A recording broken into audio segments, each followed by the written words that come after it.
विघ्नहर्ता श्री गणेश, श्री गणेश, श्री गणेश। ब्रह्मदेव द्वारा वरदान प्राप्त कर चुके काशी के नवीन सम्राट दिवोदास ने उनके समक्ष अपना तर्क सदक पक्ष रखा तो फिर स्वामी ने भी निश्चय कर लिया। उमा, मुझे काशी छोड़कर जाना होगा।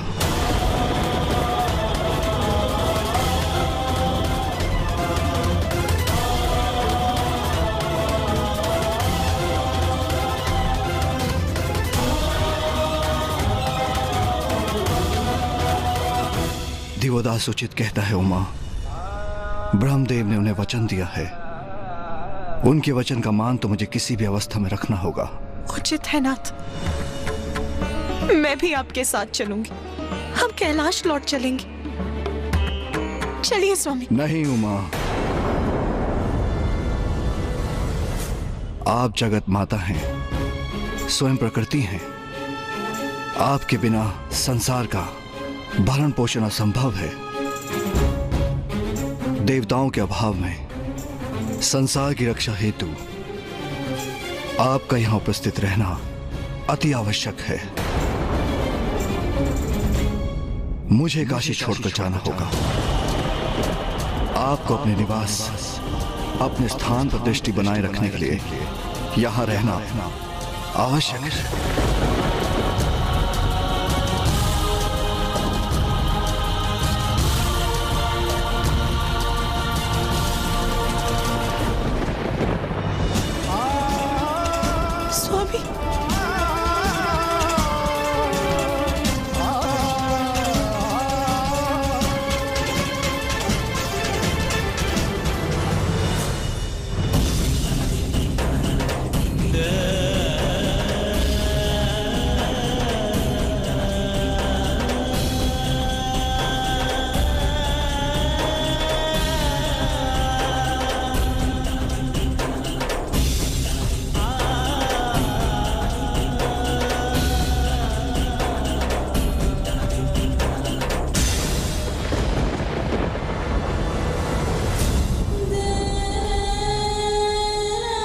ब्रह्मदेव ने उन्हें वचन दिया है, उनके वचन का मान तो मुझे किसी भी अवस्था में रखना होगा।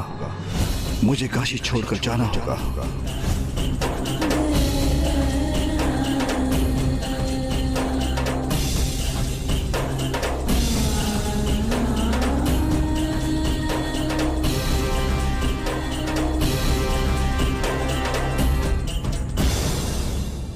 जिस दिवस काशी मेरे स्वामी से रिक्त हुआ, उसी दिवस देवताओं के अंश भी काशी छोड़कर चले गए।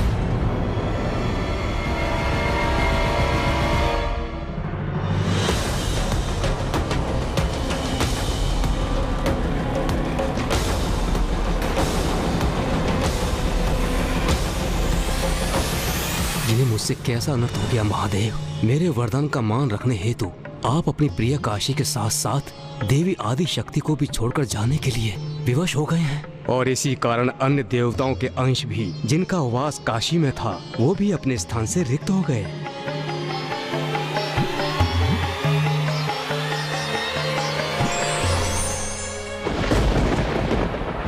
और तब से मैं मेरे स्वामी के आदेश का पालन करते हुए यहाँ स्थित हूँ और उनके लौटने की प्रतीक्षा कर रही हूँ। ये कैसी विडंबना है माँ। भक्त के लिए भगवान ने अपने निवास का भी त्याग कर दिया और आप अपने पति के लिए अर्थात पिताश्री के लिए उनके उस निवास को संभाल कर रख रही है। ज्ञात नहीं, मुझसे विलग होकर मेरा स्मरण भी करते हैं वो। क्या मेरा विचार भी करते हैं वो, अथवा अपने ध्यान में इतने लीन हो गए हैं कि मुझे भूल ही गए।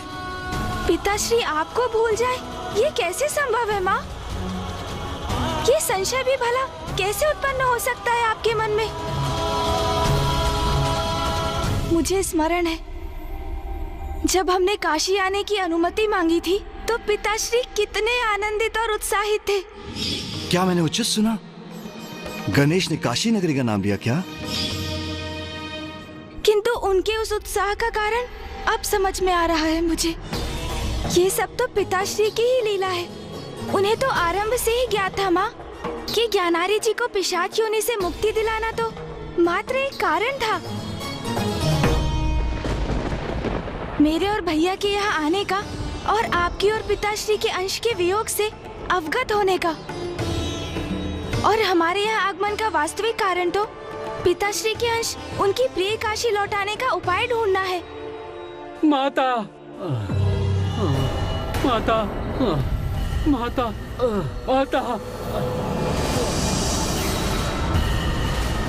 ये तो ऋषि जगेश्वी है। माता, ऋषिवर, ऋषिवर, ऋषिवर उठिए। माता, मेरे प्राण जाने को हैं। बस एक बार प्राण त्यागने के पूर्व महादेव के साक्षात दर्शन करने का इच्छुक हूँ माता। अब आप ही इसका कोई उपाय कर सकती हैं माता। साक्षात दर्शन करवा दीजिए महादेव, महादेव। ऋषिवर स्वयं को संभालिए। गणेश, जल लेकर आओ। हाँ भैया, अभी लाया। महादेव। गणेश, शीघ्रता करो। ऋषिवर। हाँ भैया, ये लीजिए जल, ये लीजिए ऋषिवर, जल ग्रहण कीजिए। ऋषिवर लीजिए, लीजिए जल ग्रहण कीजिए।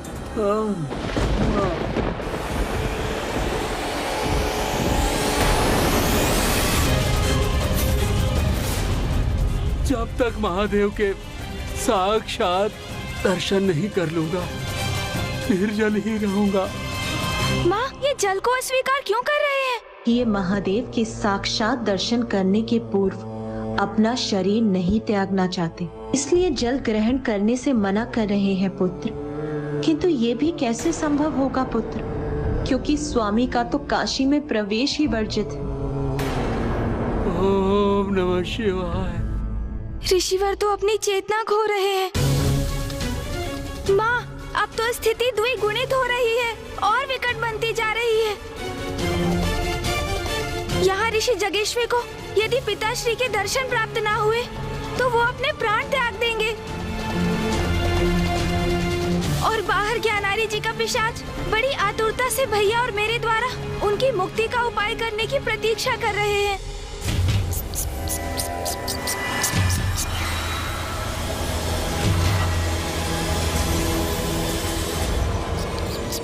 और आप भी यहाँ एकाकी इतने समय से पिताश्री के अंश की प्रतीक्षा में व्याकुल है। माँ, माँ, आपकी पीड़ा दूर करने के लिए हमें सर्वप्रथम पिताश्री को काशी लौटा कर लाना होगा। तत्पश्चात हम दूसरी समस्याओं का भी शीघ्र समाधान कर लेंगे।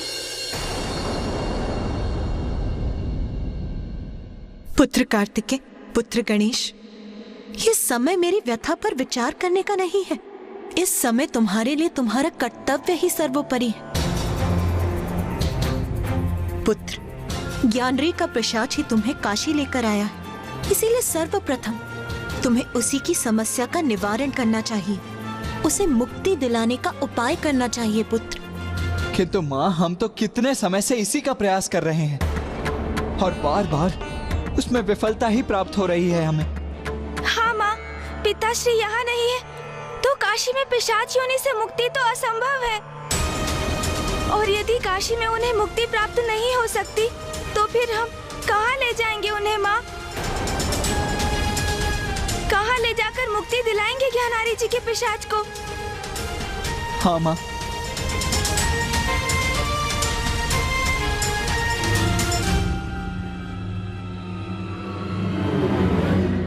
गया, गया, गया।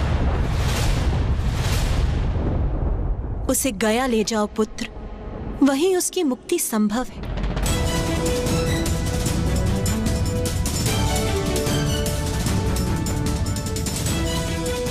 किंतु माँ, जो कार्य काशी में संभव नहीं हुआ वो गया में भला कैसे संभव हो सकता है?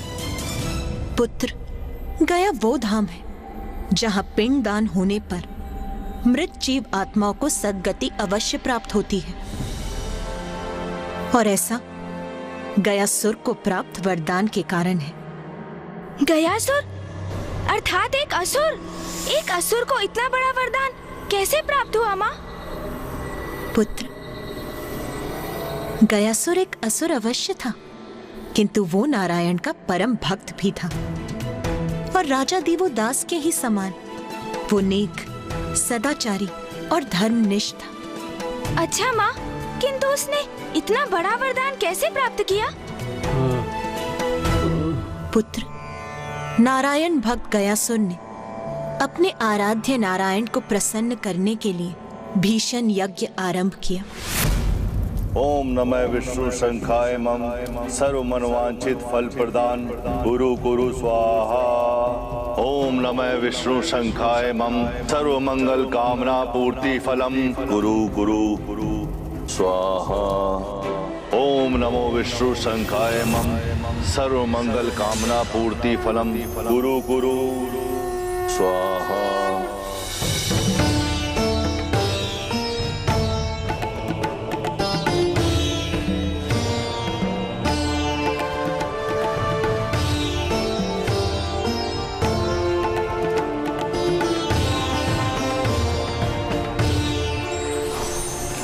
पुत्र गयासुर,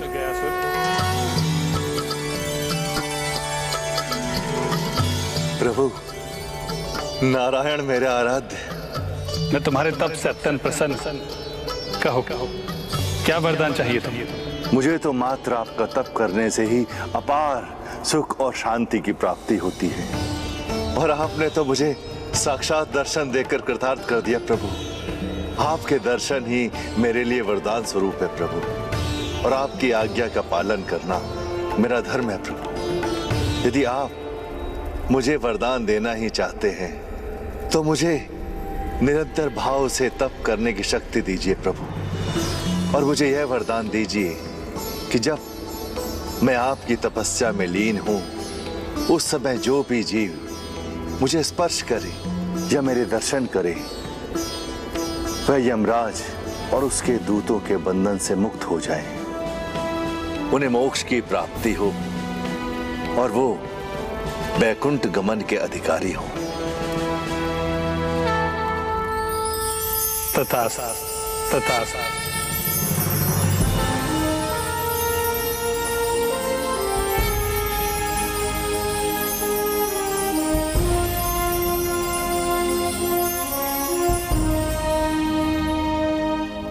आपके इस आशीर्वाद के लिए आपका कोटि कोटि धन्यवाद प्रभु। और इस प्रकार गयासुर के वर प्राप्ति से सृष्टि का संतुलन बिगड़ने लगा। दुर्जन अत्याचारी पुरुष पाप कर गयासुर का स्पर्श कर लेते थे और मोक्ष पाकर वैकुंठ पहुंच जाते थे। हम पापियों के साथ न्याय करने में, उनको दंडित करने में असमर्थ हैं प्रभु, और गयासुर के प्रभाव से पापी भी मोक्ष के अधिकारी बने हुए हैं और अधिकतर जीव मोक्ष की प्राप्ति कर रहे हैं। इसलिए पुनर्जन्म का चक्र भी खंडित होता जा रहा है। यह अनर्थ कब तक होता रहेगा महाराज? आप यथाशीघ्र कुछ कीजिए, अन्यथा सृष्टि का घोर अनिष्ट हो जाएगा। मैं शीघ्र अतिशीघ्र इस चिंता को त्रिदेव के समक्ष रखूंगा। अब वही इसका कोई समाधान सुझाएंगे।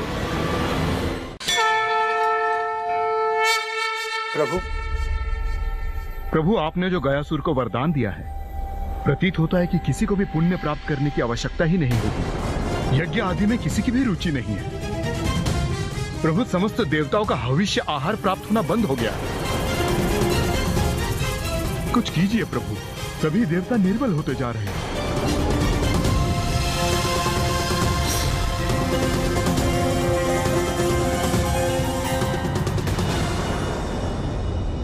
महादेव, यदि ऐसा ही होता रहा तो जिस संसार की रचना आपने और माता आदिशक्ति ने की है वो जीवों से रिक्त हो जाएगा।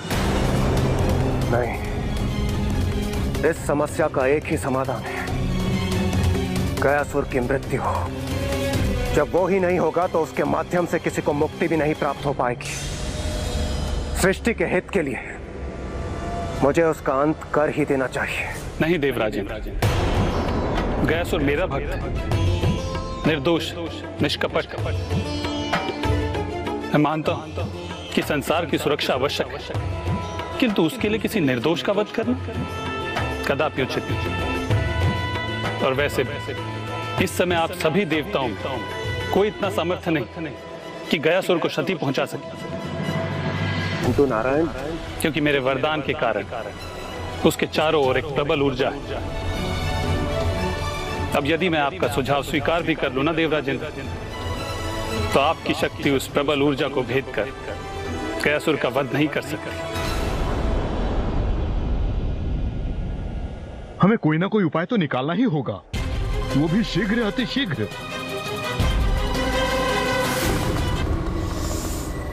मेरे पास एक उपाय है।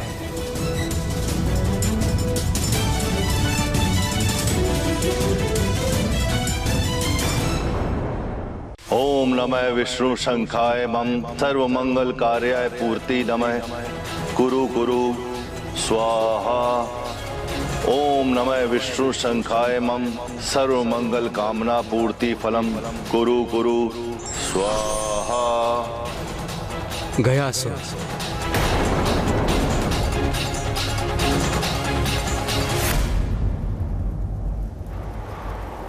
प्रणाम ब्रह्मदेव।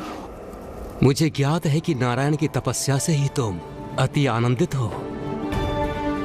तुम्हें मुझसे अथवा किसी और से कोई वरदान नहीं चाहिए, किंतु मुझे तुमसे एक वरदान चाहिए। आप जो चाहे मांग ले ब्रह्मदेव। मैं तपस्या के मध्य जो भी मेरे वश में है वो वरदान देने के लिए प्रतिबद्ध हूं।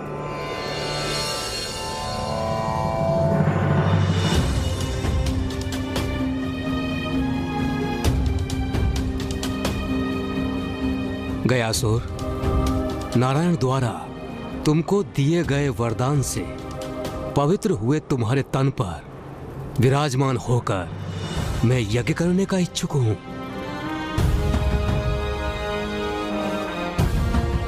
अवश्य प्रभु, यह तो मेरा सौभाग्य होगा। जब तक मैं तुम्हारे तन पर आरूढ़ होकर ये यज्ञ संपन्न नहीं कर लेता, किसी को भी हमारे निकट आकर मेरे यज्ञ में व्यवधान डालने की अनुमति नहीं होगी। अपनी इस युक्ति से ब्रह्मदेव ने यह सुनिश्चित किया कि अयोग्य जीव गयासुर के दर्शन अथवा स्पर्श के माध्यम से मोक्ष न प्राप्त कर सके। ब्रह्मदेव के आग्रह को अपना सौभाग्य मानकर गयासुर ने ब्रह्मदेव के प्रस्ताव को स्वीकार किया और स्वयं पृथ्वी पर लेट गया। उसका विशाल शरीर 5 कोस के क्षेत्र में फैल गया और ब्रह्मदेव उस पर स्थित होकर यज्ञ करने लगे।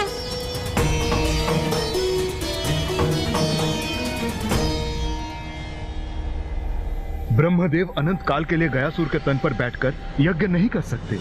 एक समय के पश्चात उनका यज्ञ पूर्ण होगा और उसके बाद गयासुर पुनः उठकर तप करने लग जाएंगे और सभी जीवों को पुनः उनके निकट जाकर मोक्ष प्राप्ति का मार्ग प्राप्त हो जाएगा। मेरे विचार से हमें ब्रह्मदेव की सहायता करनी चाहिए। हाँ, यही उचित होगा। हमें गयासुर के भिन्न अंगों पर स्थापित होकर अपने भार से उसे दबाए रखना होगा, जिससे कि वो उठ न सके। किंतु उसकी विशाल काया के कारण हम देवताओं को सम्मिलित रूप से प्रयास करना चाहिए। संसार की भलाई एवं सृष्टि के नियम पूरक संचालन के लिए गयासुर का पृथ्वी पर लेटना ही आवश्यक था, और जिसके लिए देवताओं ने एक सम्मिलित प्रयास किया। देवता गयासुर को उठने से रोकने के लिए उनके भिन्न भिन्न अंगों पर जाकर स्थित हो गए। हमारे भार से गयासुर पर कोई प्रभाव नहीं पड़ रहा। हमें उस पर और भी भार डालना होगा।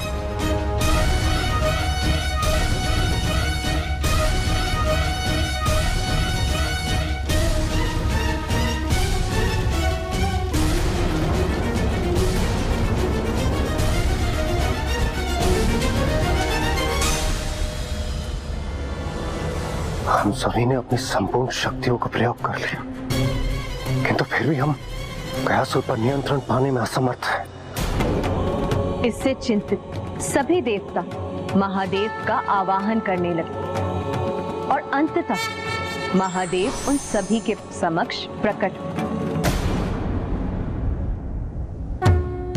गयासुर नारायण का परम भक्त है, इसलिए इतना बल उसमें नारायण की परम भक्ति से ही उत्पन्न हो रहा है। इसलिए आपकी समस्या का समाधान तो नारायण ही कर सकते हैं। इसलिए आप सभी नारायण का ही आह्वान कीजिए।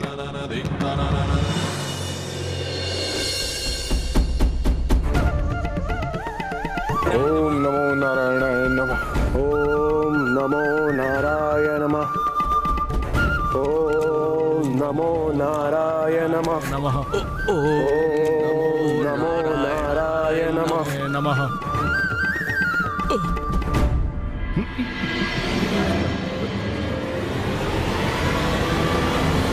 तो क्या माँ देवताओं के गुहार लगाने पर क्या मामा जी उनकी रक्षा के लिए प्रस्तुत हुए? गयासुर से संबंधित इस घटनाक्रम में प्रभु की कौन सी लीला निहित थी और क्या प्रयोजन था उसका? पुण्य फल का भागी केवल धर्म का पालन करने वाला ही प्राप्त कर सकता है। यदि उसका दुरुपयोग होता है तो या दूसरे उसका लाभ लेते हैं या तो दंड के भागी हो सकते हैं। For more updates, subscribe to our channel, click the show links and enjoy watching the videos.